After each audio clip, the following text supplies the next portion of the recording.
Vo in rin ni hi airport ta kan leng ani so kaputi ani nora he hang lai hi checking na ni a chuanin so lai so he moi lu to kan lo chaya chuan helema kan koyanga helema kan kal phele don ani airport chung thil an zor ho hi chu tau thei lu to kamo lei chi po ni lo hi bi cheng hiang dor ani hi he tiang an thil zor hi chu tui ke te velawa tui lo rak thak khum lu to ka tu lo khum ngai na mi lo tan chuan atui lo he helai he kha an lak pui sup na thin khan ya in long hu to nga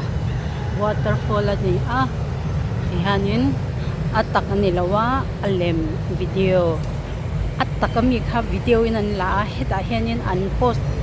kan ti nang chu he hiang la hianin thalak pui turan tam lut to kan ni chu mo he bon lam pang airport jiwi la kan kal do na tun hi terminal 3 ya kan kal do ani o tun na kan chuan che na kha terminal 2 ani a amon ma moi lut to ni hai ni do na ni he ahem jiwi waterfall an ti choi ni he hỏi thử không nghe quan đó em tắm không đấy